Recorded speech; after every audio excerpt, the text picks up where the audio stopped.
नमस्कार। तो दोस्तों, आज के इस वीडियो में हम बात करने वाले हैं कि ड्यू के फॉर्म में अपना रिज़ल्ट अपडेट कैसे करें। चूँकि सीबीएसई ने अपना रिज़ल्ट डिक्लेयर कर दिया है। अब पहले सीबीएसई ने डिक्लेयर नहीं किया था जब हम ड्यू के फॉर्म रजिस्टर कर रहे थे, तो अब कर चुकी है, तो हमें रिज़ल्ट अपडेट करना है। तो मैं सारा प्रोसेस बताने वाला और हम बात करेंगे रीवैल्यूएशन के बारे में कि क्या ये रीवैल्यूएशन करना ठीक है या नहीं, जिन बच्चों के मार्क्स सही नहीं आए हैं या वो संतुष्ट नहीं हैं। ठीक है, तो वीडियो को अंत तक ज़रूर देखना। ठीक है, तो चलिए वीडियो को शुरू करते हैं।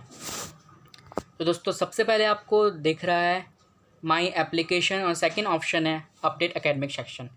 तो हमें रिज़ल्ट अपडेट करने के लिए हमें अपडेट एकेडमिक सेक्शन यानी व्यू पे हम क्लिक करेंगे। ठीक है दोस्तों, और जैसे ही आप व्यू पे क्लिक करते हैं तो कुछ इस प्रकार का इंटरफेस ओपन हो जाता है।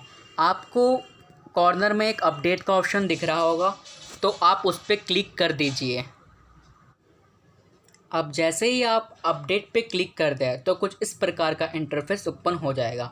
आप थोड़ा सा स्क्रॉल डाउन कीजिए और आपको एग्ज़ामिनेशन डिटेल्स दिख जाएंगे। तो दोस्तों, यहाँ हमने अपडेटेड किया था और अब हमारा रिज़ल्ट आ चुका है, इसलिए हमें यहाँ पे हम क्लिक करके पास्ड कर देंगे। ठीक है, आप चाहे तो आप अपने मार्क्स से संतुष्ट नहीं हैं तो आप अप्लाइड फॉर रीवैल्यूएशन भी कर सकते हैं, अदरवाइज़ आप पास्ड कीजिएगा। ठीक है, जैसे ही आप पास्ड क्लिक करते हैं तो आपके थोड़ा स्क्रॉल डाउन करने पर subject taken in board examinations का ऑप्शन ओपन हो जाता है, जो कि आपने पहले अवेटेड किया था, ओपन नहीं मांगा था, रिज़ल्ट का स्टेटस नहीं मांगा था। ठीक है, अब आपको अपने मार्क्स फिलअप करने हैं। तो आपको मैं बता रहा हूँ कि किस टाइप से मार्क्स फिलअप करने हैं। क्या बेस्ट 4 करना चाहिए या 3 करना चाहिए। ठीक है, तो मैं बताने वाला हूँ, आप ध्यान से सुनिएगा इसे। और इस बार आपको 6 सब्जेक्ट यानी कि जो भी आपके सब्जेक्ट है, यानी जितने भी सब्जेक्ट है, सबके मार्क्स फिलअप करने पड़ेंगे, क्योंकि ड्यू का न्यू प्रोसेस आया है। तो एक एक करके मैं बताने वाला हूँ कि किस टाइप से आप अपने मार्क्स को अपडेट कर सकते हैं। तो आप ध्यान से सुनिए। तो पहला हमें है ऑप्शन है यहाँ पे सेलेक्ट द सब्जेक्ट स्टडीड। तो आप अपना सेलेक्ट करेंगे सब्जेक्ट। मान लीजिए अकाउंटेंसी सेलेक्ट किया, तो आपको यहाँ पे दिख रहा होगा maximum theory marks of board. आपके मैक्सिमम मार्क्स कितने थे वो आपको फिलअप करना है, यानी आपके जितने मार्क्स का एग्ज़ाम था वो आपको फिलअप करना है। मान लीजिए आपके 80 नंबर का एग्ज़ाम था, तो आप एंटर कर दीजिए। एंटर करने के बाद हमें फिल करना है theory marks obtain bye student, यानी स्टूडेंट ने कितने मार्क्स प्राप्त किए 80 में से। मान लीजिए हमने 70 मार्क्स प्राप्त किए, तो आप एंटर पे क्लिक कर दीजिए। फिर इसमें मांग रहे हैं maximum practical marks of board, यानी प्रैक्टिकल मार्क्स कितने नंबर का था टोटल, तो हम 20 कर देंगे इस पर और एंटर कर देंगे। अब मांग रहे हैं practical marks obtain bye student, यानी स्टूडेंट्स द्वारा कितने मार्क्स प्रैक्टिकल में 20 में से प्राप्त किए गए। तो मान लीजिए यहाँ पे हमने 20 में से 19 प्राप्त किए, तो एंटर पे क्लिक कर दीजिए। जैसे ही आप एंटर पे क्लिक करते हैं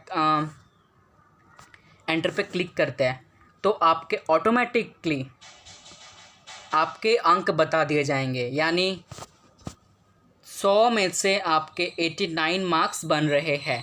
ठीक है दोस्तों, जैसा मैंने आपको बताया। देखिए मैं फिर दिखा देता हूँ। मान लीजिए आप अकाउंटेंसी का सब्जेक्ट तो पहले फिलअप कर रहे हैं, तो फिर आपको 80 मार्क्स उसका मैक्सिमम मार्क्स था, आपने प्राप्त किए 70। 20 नंबर का प्रैक्टिकल था, आपने प्राप्त किए 19। तो टोटल जो मार्क्स हुआ वो बनते हैं 100 में से आपने प्राप्त किए 89। तो इसी प्रकार से आप सभी सब्जेक्ट के अकॉर्डिंग अपने मार्क्स अपलोड कर सकते हैं। और यदि आप अपने मार्क्स से संतुष्ट नहीं हैं और आप रीवैल्यूएशन अप्लाई करने चाहते हैं, तो अप्लाइड फॉर रीवैल्यूएशन पे क्लिक कर दीजिए और थोड़ा सा आप स्क्रॉल डाउन करेंगे तो पाएंगे कि यहाँ पर भी हमें मार्क्स आपको फिलअप करने हैं, यानी सब्जेक्ट वाइज मार्क्स को फिलअप करना है।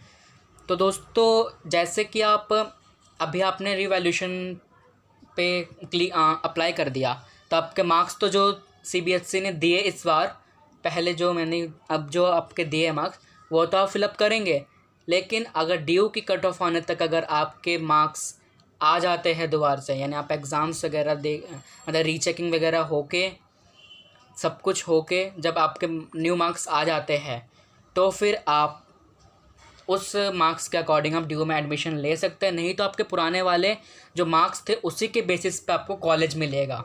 तो आप ध्यान से रिवैल्यूएशन पे आप अप्लाई कर देना, क्योंकि थोड़ा सा या तो रीचेकिंग में या तो आपके नंबर कट भी सकते हैं या फिर आपके बढ़ भी सकते हैं, कोई चांस नहीं है, ठीक है, कुछ भी हो सकता है। तो आप ध्यान से रिवैल्यूएशन पे क्लिक कीजिएगा और थोड़ा सोच समझ के।